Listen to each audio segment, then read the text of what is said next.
What is the recommended depth of chest compressions for an adult during CPR? A. At least 1 inch. B. Approximately 2 inches. C. At least 2 inches but not more than 2.4 inches. D. More than 3 inches. Answer: C. The recommended compression depth for adults is at least 2 inches but no more than 2.4 inches to maximize blood flow while minimizing injury. For a witnessed adult sudden cardiac arrest, what is the immediate next step after calling for emergency services? A. Begin rescue breathing. B. Start chest compressions immediately. C. Check for a pulse for up to 10 seconds. D. Deliver 2 rescue breaths before compressions. Answer: B. Immediate high-quality chest compressions are crucial to maintain circulation. Delay in compressions worsens outcomes. During 2 rescuer adult CPR, how often should rescuers switch roles to prevent fatigue? A. Every 5 minutes. B. Every 2 minutes. C. Every 10 compressions. D. When the patient shows signs of recovery. Answer: B. Switching every 2 minutes helps maintain effective compressions and reduces rescuer fatigue. What is the correct hand placement for chest compressions on an adult? A. On the lower half of the sternum. B. Over the xiphoid process. C. On the upper third of the sternum. D. Just below the clavicles. Answer: A. Proper hand placement is on the lower half of the sternum, avoiding the xiphoid process to prevent injury. What is the recommended compression rate during adult CPR? A. 60 to 80 compressions per minute. B. 80 to 100 compressions per minute. C. 100 to 120 compressions per minute. D. 120 to 140 compressions per minute. Answer: C. A rate of 100 to 120 compressions per minute is advised to optimize blood flow without causing excessive fatigue. When providing rescue breaths during CPR, what is the recommended duration for each breath? A. 1 second per breath. B. 2 seconds per breath. C. 5 seconds per breath. D. Continuous breaths without pausing. Answer: A. Each rescue breath should last about 1 second and produce visible chest rise without overinflation. Which of the following is an appropriate response if the AED prompts no shock advised? A. Continue CPR immediately. B. Turn off the AED. C. Deliver a shock anyway. D. Wait for emergency responders without doing anything. Answer: A. When no shock is advised, continue CPR to maintain circulation until the AED reanalyzes or help arrives. In an unresponsive adult who is not breathing but has a pulse, what is the correct action? A. Begin CPR immediately. B. Provide rescue breathing at 1 breath every 5 seconds. C. Start chest compressions only. D. Call 911 and wait without intervention. Answer: B. If pulse is present but no breathing, provide rescue breaths every 5 seconds and monitor the pulse. What is the recommended compression to ventilation ratio for a single rescuer performing CPR on an infant? A. 15:2. B. 30:2. C. 10:1. D. 5:1. Answer: B. For single rescuers, the ratio is 30 compressions to 2 breaths regardless of age. How should the rescuer deliver chest compressions on an infant during CPR? A. Using 2 fingers in the center of the chest just below the nipple line. B. Using 1 hand on the sternum. C. Using both hands over the chest. D. Using thumbs on the side of the chest. Answer: A. 2 fingers are used on the infant's sternum just below the nipple line for effective compressions. When is it appropriate to stop CPR? A. When the patient shows signs of life. B. When EMS takes over. C. When the rescuer is too exhausted to continue. D. All of the above. Answer: D. CPR should be stopped if the patient recovers, EMS arrives, or rescuer cannot continue due to exhaustion. How should the rescuer open the airway in a suspected spinal injury patient? A. Head tilt, chin lift method. B. Jaw thrust maneuver without head extension. C. Only open mouth and suction. D. No airway maneuver is necessary. Answer: B. The jaw thrust maneuver minimizes spinal movement and is preferred in suspected spinal injuries. What is the appropriate action if a choking adult becomes unresponsive? A. Continue abdominal thrusts. B. Call 911 and start CPR. C. Perform blind finger sweeps. D. Give back blows only. Answer: B. If unresponsive, call for emergency help and begin CPR starting with chest compressions. What should you do if an infant chokes and cannot cough, cry, or breathe? A. Deliver 5 back slaps followed by 5 chest thrusts. B. Perform abdominal thrusts. C. Call 911 immediately and wait. D. Give water to the infant. Answer: A. For infants, alternate 5 back slaps and 5 chest thrusts to clear airway obstruction. How long should a rescuer check for a pulse in an unresponsive victim? A. Up to 5 seconds. B. Up to 10 seconds. C. Up to 15 seconds. D. Up to 20 seconds. Answer: B.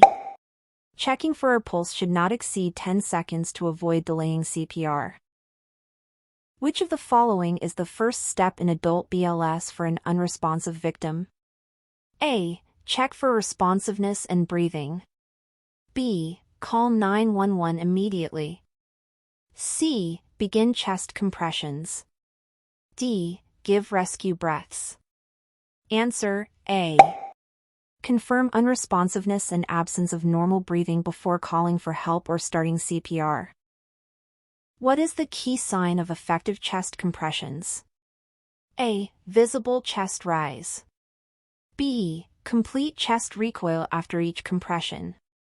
C. Rapid compressions with shallow depth. D. Constant pressure on the chest without recoil. Answer: B. Allowing full chest recoil between compressions maximizes blood flow back to the heart. What is the minimum time for performing continuous chest compressions after defibrillation? A. 10 seconds. B. 1 minute. C. 2 minutes.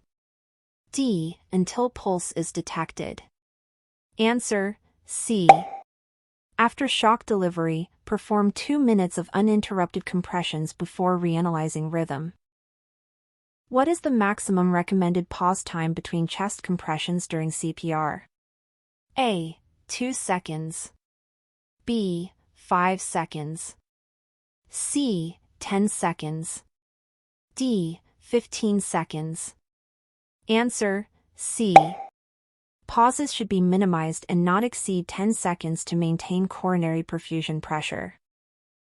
When providing breaths with a bag mask device during rescuer CPR, what is the recommended ventilation rate? A. 1 breath every 6 seconds. B. 1 breath every 10 seconds. C. 2 breaths every 30 compressions. D. Continuous breaths without compressions. Answer: A. The recommended rate is 10 breaths per minute or 1 breath every 6 seconds during advanced airway management. Which of the following is the most common cause of cardiac arrest in infants and children? A. Trauma. B. Respiratory failure. C. Myocardial infarction. D. Stroke. Answer: B. Respiratory failure is the leading cause of cardiac arrest in infants and children, unlike adults where cardiac causes predominate. How should chest compressions be performed on a pregnant woman in cardiac arrest? A. Standard position on the back. B. Tilt the patient slightly to the left to relieve aortocaval compression.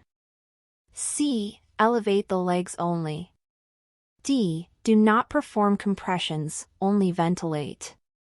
Answer B. Tilting to the left helps relieve pressure on the vena cava and improves venous return during CPR. What is the recommended action if the AED pads do not adhere properly? A. Use alternative pads if available. B. Apply water to the skin and retry. C. Remove pads and proceed without AED. D. Use handheld paddles instead. Answer A. Using alternative pads or ensuring dry skin improves adhesion and AED function. What should be done immediately after placing the AED pads on a patient? A. Turn the AED on and follow prompts. B. Start chest compressions immediately. C. Deliver one shock before analyzing rhythm. D. Remove the pads if unsure. Answer A. After placing pads, turn on the AED and follow voice instructions for rhythm analysis. Which of the following best describes the primary purpose of CPR? A. Restart the heart permanently. B. Provide oxygen and circulation until advanced care. C. Clear airway obstructions. D. Administer medications. Answer B. CPR aims to maintain circulation and oxygenation until definitive treatment can be administered. During CPR, what is the primary reason to avoid excessive ventilation? A. It causes gastric inflation and increases the risk of regurgitation. B. It improves oxygenation rapidly. C. It reduces the need for chest compressions. D. It helps maintain normal blood pressure. Answer A. Excessive ventilation can inflate the stomach, increasing the risk of vomiting and aspiration. What is the most important aspect of high-quality CPR? A. Rapid delivery of rescue breaths. B. Minimizing interruptions in chest compressions. C. Checking pulse every 30 seconds. D. Delivering shocks as soon as possible. Answer B. Minimizing interruptions in compressions maintains coronary and cerebral perfusion pressure. Which of the following is an acceptable compression to ventilation ratio for to rescue CPR in an infant? A. 15:2. B. 30:2. C. 5:1. D. 10:2. Answer A. To rescue infant CPR uses a 15 compressions to 2 breaths ratio to optimize oxygen delivery. How should you confirm the correct placement of an advanced airway during CPR? A. Observe for chest rise only. B. Use waveform capnography or end-tidal CO2 detection. C. Listen for breath sounds over the stomach. D. Check pulse for 20 seconds. Answer B. Capnography provides continuous, reliable confirmation of correct airway placement. In the event of a witnessed sudden collapse in a child, what is the first action after ensuring scene safety? A. Start CPR immediately. B. Call for emergency medical services. C. Deliver 2 rescue breaths. D. Check for a pulse for 15 seconds. Answer B. For witnessed sudden collapse in children, activate EMS immediately to expedite advanced care. When performing CPR on an adult with a foreign body airway obstruction who becomes unresponsive, what is the next step? A. Continue abdominal thrusts. B. Begin chest compressions and open airway to check for obstruction. C. Give rescue breaths only. D. Perform back blows only. Answer B. Chest compressions may help dislodge the object. Always check the airway for visible obstruction. How often should the AED reanalyze the rhythm during ongoing CPR? A. Every 30 seconds. B. Every 2 minutes. C. After every shock. D. Every 5 minutes. Answer B. The AED analyzes rhythm every 2 minutes, minimizing interruptions in chest compressions. What is the correct action when the AED pads detect a shockable rhythm? A. Deliver a shock immediately and resume CPR after. B. Continue CPR without delivering a shock. C. Turn off the AED and call for help. D. Deliver rescue breaths only. Answer A. Shockable rhythms require immediate defibrillation followed by CPR to maximize survival. Which condition requires the use of the jaw thrust maneuver instead of the head tilt, chin lift? A. Suspected neck or spinal injury. B. Cardiac arrest due to drowning. C. Normal respiratory arrest. D. Seizure patients. Answer A. Jaw thrust opens the airway while minimizing neck movement and spinal injury suspicion. How should the rescuer ventilate a newborn during BLS? A. Using a bag mask device at 40 to 60 breaths per minute. B. Using mouth-to-mouth at 10 breaths per minute. C. Delivering continuous breaths without compressions. D. Only chest compressions without breaths. Answer A. Newborns require rapid ventilation, 40 to 60 breaths/min, via bag mask to oxygenate effectively. What is the ratio of chest compressions to breaths for a newborn with 2 rescuers? A. 15:2. B. 3:1. C. 30:2. D. 5:1. Answer B. For newborns, a 3:1 compression to ventilation ratio is used to address their primary respiratory arrest. During CPR, what is the effect of incomplete chest recoil? A. Increases venous return to the heart. B. Decreases blood flow to the heart. C. Enhances oxygen delivery. D. Prevents gastric inflation. Answer B. Incomplete recoil reduces venous return and cardiac output, compromising CPR effectiveness. What is the recommended ventilation technique for a patient with a stoma? A. Use a mask over the mouth and nose. B. Seal the stoma with a specialized mask and deliver breaths. C. Perform abdominal thrusts only. D. Cover the stoma with a cloth and wait for EMS. Answer B. Ventilate through the stoma using a mask to create an airtight seal for effective breaths. How should the rescuer respond to agonal gasps during assessment?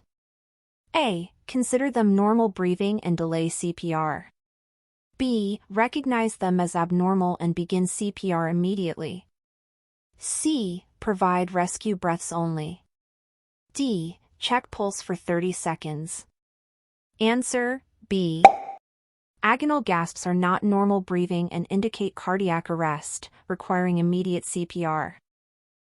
What is the most common complication of improper chest compression hand placement? A. Fractured ribs and damage to the xiphoid process.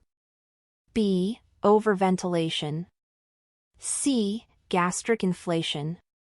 D. Hypoxia. Answer A. Incorrect hand placement increases risk of rib fractures and injury to the xiphoid process. Which pulse should be checked during BLS in infants? A. Radial pulse. B. Carotid pulse. C. Brachial pulse. D. Femoral pulse. Answer C. The brachial pulse is easiest and most reliable to check in infants during assessment. What is the best indicator that rescue breaths are effective during CPR? A. Chest rises visibly with each breath. B. Patient coughs immediately. C. Heart rate increases over 60 bpm. D. Pulse returns immediately. Answer A. Visible chest rise confirms air is entering the lungs effectively during ventilation. What action should be taken if a patient vomits during CPR? A. Turn the patient on their side and clear the airway. B. Continue CPR without interruption. C. Stop CPR and wait for EMS. D. Perform abdominal thrusts. Answer A. Clearing the airway and positioning the patient to prevent aspiration is critical before resuming CPR. What is the purpose of the recovery position? A. To maintain airway patency in an unconscious but breathing patient. B. To prepare for CPR. C. To reduce the risk of spinal injury. D. To stop bleeding. Answer A. The recovery position helps keep the airway open and allows fluids to drain, reducing aspiration risk. What is the recommended action if no pulse is found in a child after 10 seconds of checking? A. Begin chest compressions immediately. B. Continue to check pulse for another 10 seconds. C. Deliver rescue breaths only. D. Wait for EMS. Answer A. Absence of pulse after 10 seconds requires immediate chest compressions to restore circulation. What is the primary reason for providing CPR on a victim with opioid overdose? A. To stimulate breathing reflex. B. To maintain circulation and oxygenation until naloxone is administered. C. To reverse the overdose effects directly. D. To calm the patient. Answer B. CPR supports oxygen delivery until naloxone or advanced care reverses respiratory depression. Which of the following is not an indication to stop CPR? A. Patient shows signs of life. B. Rescuer becomes physically unable to continue. C. EMS personnel take over. D. Pulse is present but the patient is unresponsive. Answer D. If the pulse is present, CPR should stop. However, patient unresponsiveness alone is not a reason to continue CPR. How should the rescuer ventilate a patient with suspected cervical spine injury? A. Head tilt, chin lift airway maneuver. B. Jaw thrust maneuver without head extension. C. Only perform chest compressions. D. Use abdominal thrusts to clear airway. Answer B. The jaw thrust opens the airway while protecting the cervical spine from movement. Which of the following best describes the use of an AED in children under 8 years old? A. Use adult pads and settings only. B. Use pediatric pads and dose attenuator if available. C. Do not use an AED on children under 8. D. Use manual defibrillation only. Answer B. Pediatric pads and dose attenuators deliver an appropriate shock dose for children under 8 years old. What is the initial step in adult BLS when you find an unresponsive person who is not breathing normally? A. Start chest compressions immediately. B. Call 911 and get an AED. C. Open airway and give 2 rescue breaths. D. Check for pulse for 30 seconds. Answer B. After confirming unresponsiveness and abnormal breathing, call EMS and get an AED before starting CPR.